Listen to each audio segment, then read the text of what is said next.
I want to thank you again, Miss Margie. It's real nice of you to buy this old trunk from our church rummage sale and junkorama. The money helped pays for our boys' camp. Oh, I enjoyed it, Charlie. I'm always curious about old trunks like this. You never can tell what you'll find in them. Forgotten money, maybe, diaries, old love letters. If there's any old love letters in this trunk, I sure hope it don't bring you no bad luck like some I had did me. Now, Charlie, how could old love letters bring you bad luck? My wife found them, and she wasn't an old love. Put it in the den, will you, Charlie? Yes.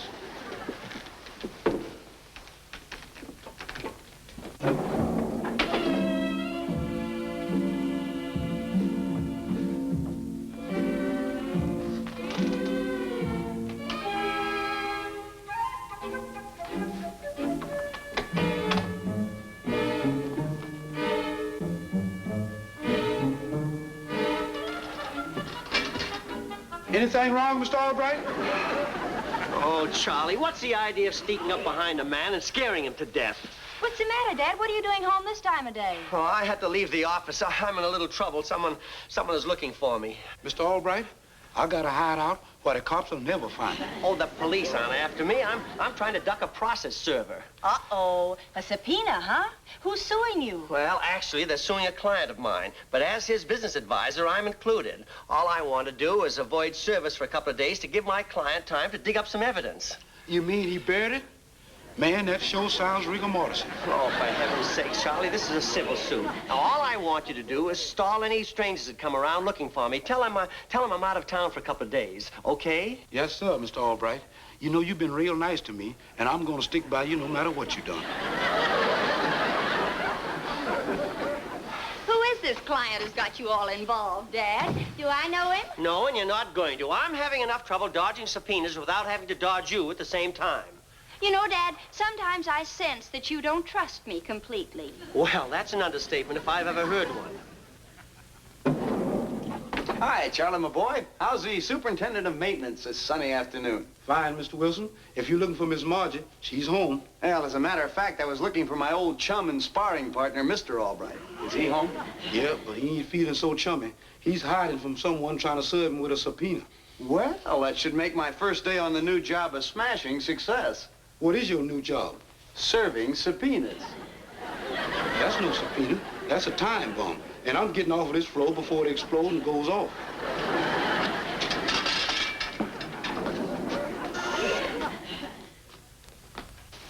Now remember, if it's anyone we don't know, tell them I've left for Europe.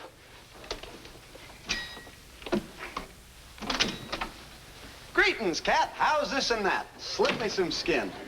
Okay, ollie out and free. It's only Freddie. Oh, for once, I'm glad to see you. Now, that's what I like, Pop. Affection. I just dropped by to tell you I've got a job. Really, Freddie? Sure, come on. I'll tell you all about it. Yes, sir. Today, I officially informed the unemployment office that I am no longer taking from them. You mean to say someone was foolish enough to hire you? What is your job, pulling gum off theater seats? I'm an assistant to a very important firm of private investigators. My job is to find lawbreakers and bring them to justice. You mean you're a private eye? Huh. You couldn't find a wart on the end of your nose. Oh, no?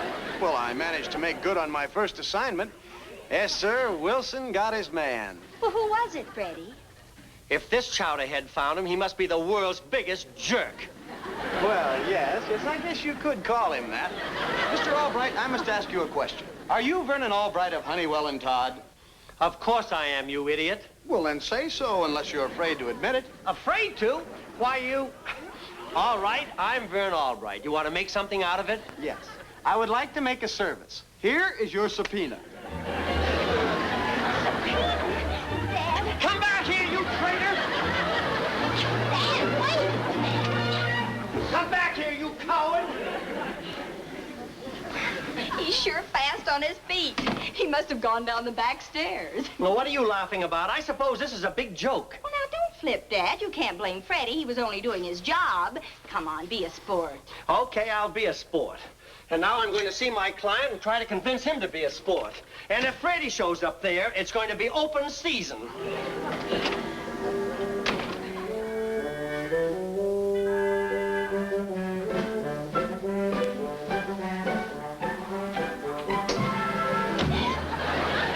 Margie Albright of the Carleton Arms, New York, New York. Freddie, so that's how you shook off the angry parent, huh? I sure gave him the business, didn't I? Hey, is this private eye bit on the level? Oh, it sure is. Of course, I'm only sort of an assistant to start with, but I made good on my first assignment, and all I need is one big break, and I'll get my badge. My boss promised me. Well, climb out of the trunk. There may be some clues in there along with the body. Body? Yes, yours. I got this old trunk at a rummage sale. Hey, help me look through it. There's no telling what we're liable to find.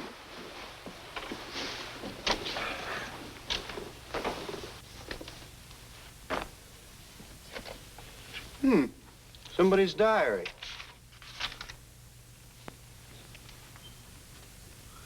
Margie! Huh? What's the matter? It's the diary of a murderer. A murderer? Freddie, have you flipped? It says so right here. Look.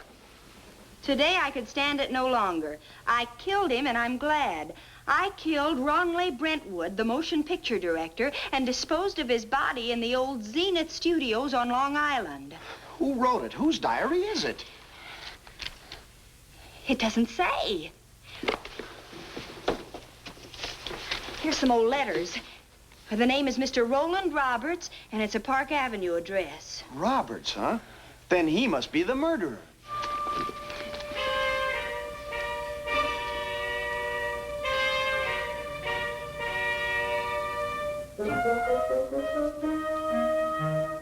Now, Mr. Roberts, what has this missing diary of yours got to do with a plagiarism suit? Plagiarism. Ha! The humiliation of it. I, the great Roland Roberts, sued by a goulash scribbler like Ladislas Podubny. And why? Because he claims he wrote an unproduced play with the same general plot as my current Broadway success. How dare he? Oh, now, don't get yourself all upset, Mr. Roberts. Here, take a bromide. Look, fizz. I can't stand the noise.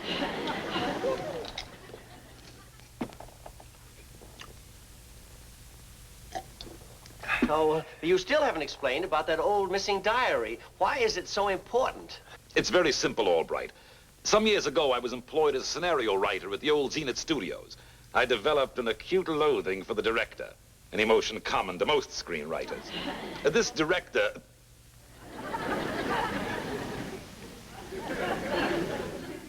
An untalented lackey, one Ranley Brentwood, annoyed me so much that as an emotional outlet, I kept a diary of my homicidal feelings toward him. I even murdered him. On paper, that is. Oh, now I get it. Movie writer kills director. That's the plot for your new play. Exactly. And my diary will prove that I had the idea years before I ever heard of this impudent Podubny. Do you have any idea where it is? It may be in an old trunk I gave my housekeeper. I'll check when she gets back. She's gone to a rummage sale at her church. But suppose it's not there. I can still establish priority. I used the identical plot line in an old yarn I wrote for Zenith. They never used it, of course. Too good for them. But it's probably in the studio file somewhere. If I can't find the diary, we'll check out there. Well, we've got to find one or the other. This suspense is making a nervous wreck out of me. Take a pill. Here. Good for your ulcer. No, thanks. I don't have an ulcer. Nonsense. No self-respecting businessman is without one.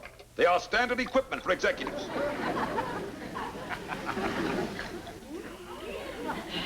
Thanks. I'll call you later. There, you see? Your ulcer is responding already.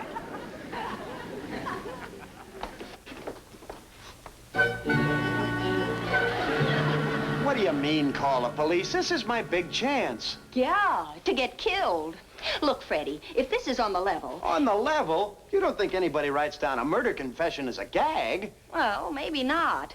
But at least check with the police. Find out if this movie director actually did disappear. I mean, let's not go off on this thing half-cocked. Look, Margie, if you're chicken, okay, but I'm going over to this Roberts place and see what I can find. If I can get the goods on this murder, why, I'll be a famous private eye overnight. Well, all right.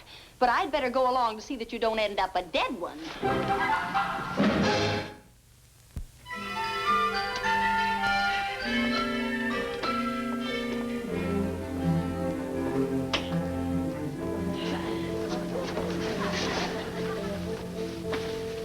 This is the apartment. sneak in through this door. It's probably a bedroom or a kitchen. Well, why don't we just go around and get into the fire escape? There's one out there. I saw it. Who's the private eye here? You don't think I'd be dope enough to sneak in through a fire escape when I got a skeleton key, do you? Where did you get all those? You look like the jailer in the Bastille. Out of my boss's desk. There's a skeleton key here that'll open anything.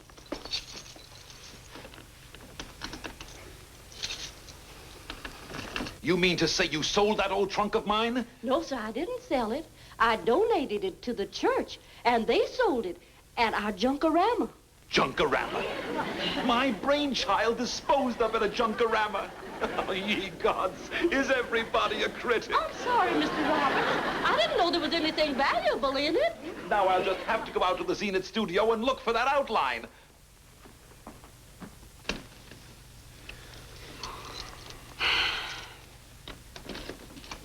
I got it.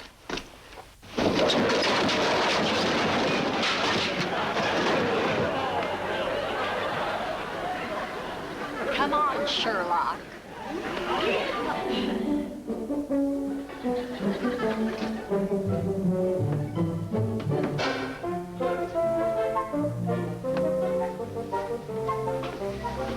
There doesn't seem to be anybody here. Good, we can search the place from top to bottom.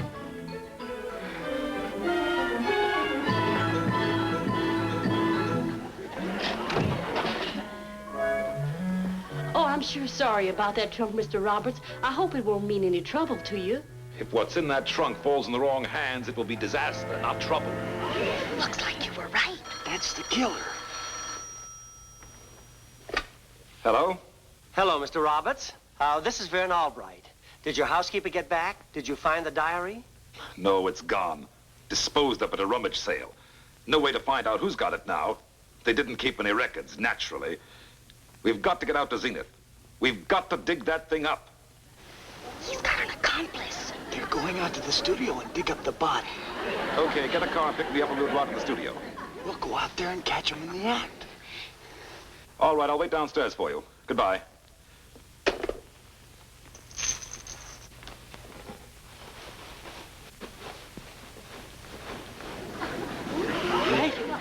Hayden! Good moonlight.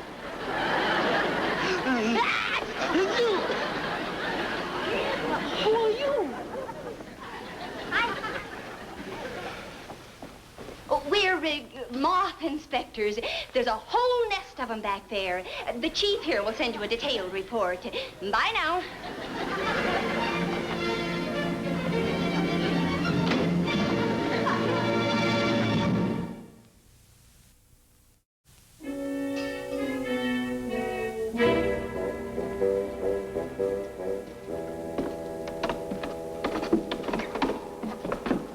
Hello, George. Remember me? Oh, yeah, sure. I remember you, Mr. Roberts. The office left word you would be out. Something about an old script, they said. I'm looking for an outline I wrote when I worked here. You think it could still be around someplace?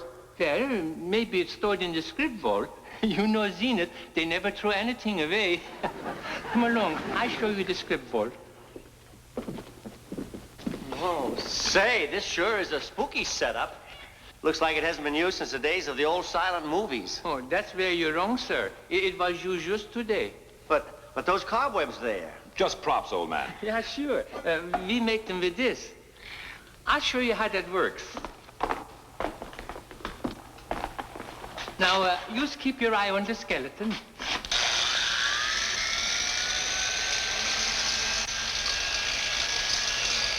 Well, what do you know? It puts the spiders out of a job. George, isn't that the same trick chair we used in the old two-reelers? Yeah, sure, that's the one. Watch this, Albright.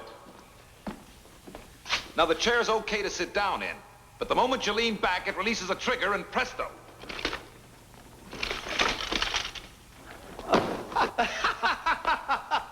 Oh, that was always good for a yak. We got 1 million of them. A trapdoor on the floor over here. I show you. Wait to see this one.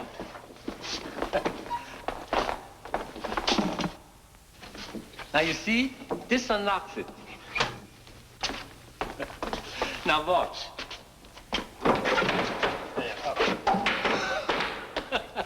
anything for a laugh. Oh, this place fascinates me. Show him how the window seat works. Yeah, sure. Right this way, sir.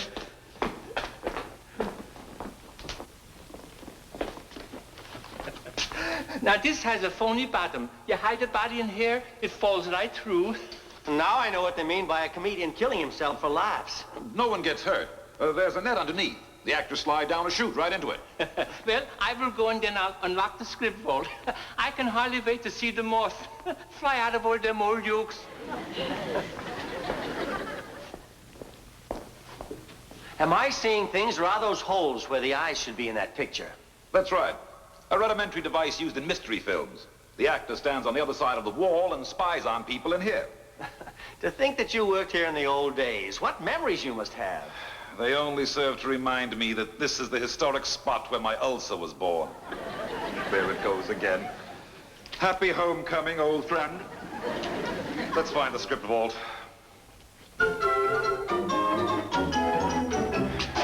Well, let's get at it. Oh, this could take us weeks. Maybe save time to look over this section. Most of the old scripts is here.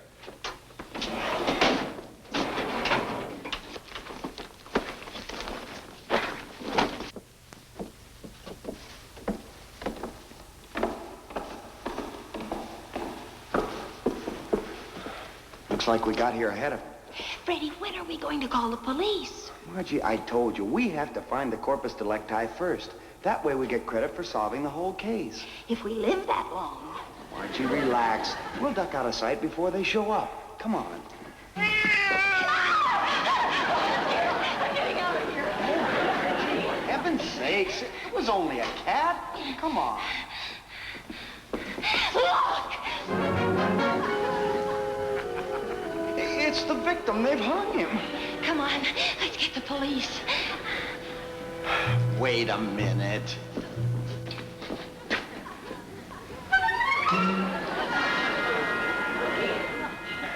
This isn't a body, it's a dummy. Come on, let's go find the real one. You sit here and keep an eye on the door. I'll take a look around. Hey, look, that window seat would hold a body. Oh, no, that's too obvious. Now, let's see. If I had a corpse to stash, where would I stash it?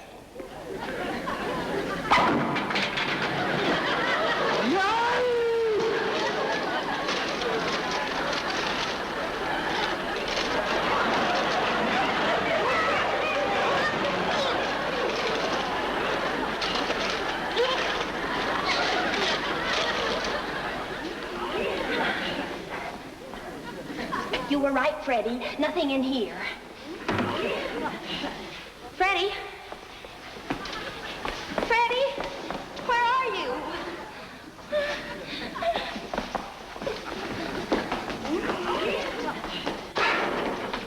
Don't worry, it's here someplace. You will find it. I gotta go make my rounds. For Pete's sake, Freddie, this is no time to play hide and seek. Where are you?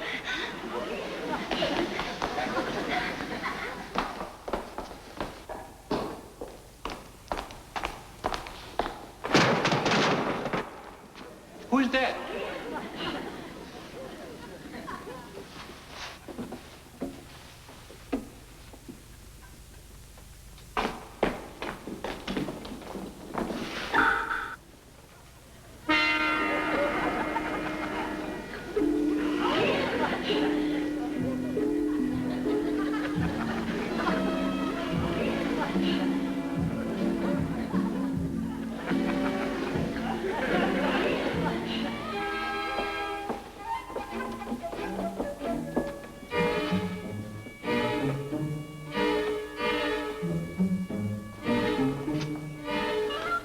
I've seen so many of them two real comedies, I'm beginning to imagine them.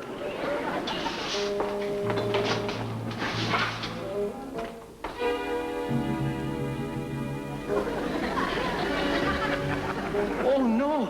Now it's dogs. Okay, Rofer. Come out of there. You wouldn't shoot a poor little dog, would you?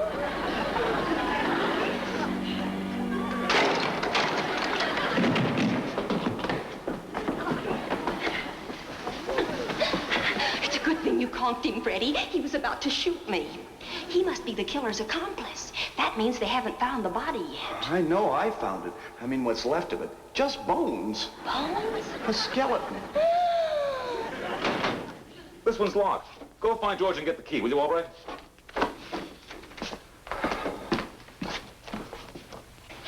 Maybe the murderer is here, too. We better hide. The window seat.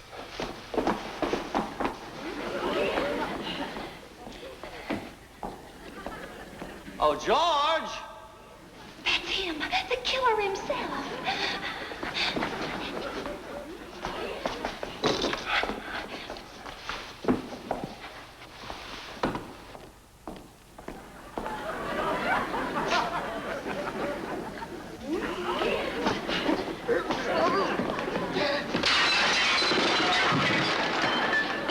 Put him in the window seat.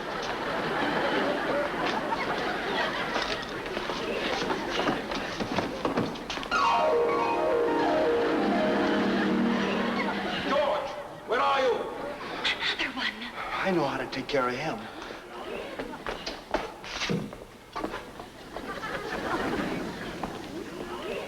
Trying to attack me, eh?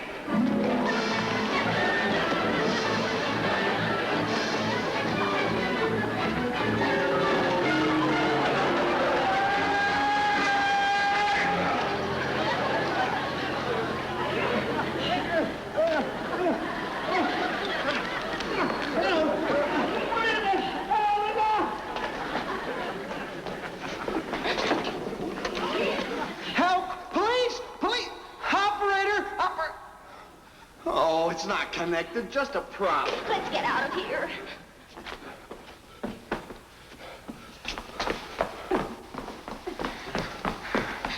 You stay here and keep anybody covered who comes around. Me? I'll go get the police.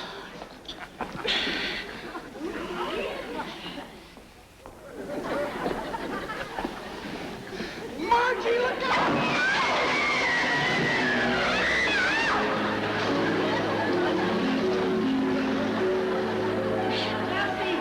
What do you think? Margie! Hi, Dad. What's new? Margie! Is everything okay? Hey, Margie! Are you all right? Margie! Hey! So you're the horse what kicked me? What are you doing? Hey, help! No! He's your client? You mean he didn't kill anybody? He only wrote that diary of a murderer? What do you mean, only? It may be dated, but it's still purest Roland Roberts. How do you know about that diary? Because I've got it. I found it in an old trunk I bought at Charlie's Junkorama. So if you gentlemen want to win that suit, you'd better be very sweet to me. Looks like she's got us all right. I only hope she'll be easier to deal with than that second-rate mole now who's trying to sue me. My arm, milady. Margie, is that idiot Freddie Wilson in on this with you? I thought so. Now, where is he? I'll fix his silly face for serving that subpoena on me. Now, where is he? Speak up.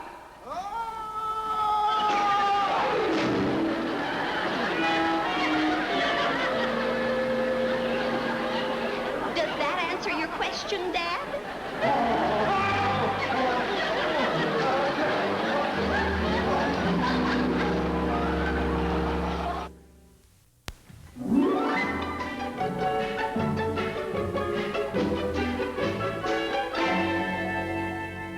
Well, baby, I have no complaints to make about the results of your little escapade, but I wish you'd make me a promise. You just name it. That you'll never buy any more old trunks at rummage sales. Agreed. I promise, concur, swear, and otherwise signify obedience to your wishes. I don't like it. It was too quick and too easy. Much too easy. Well, not at all, Dad. I promised not to buy any more old trunks because I found 2 old trunks of yours stored in the basement. No murders, of course. Just an old diary and some love letters that are pretty hot items. Do you want me to burn them or just let them smolder to death? Well, that's my little Margie.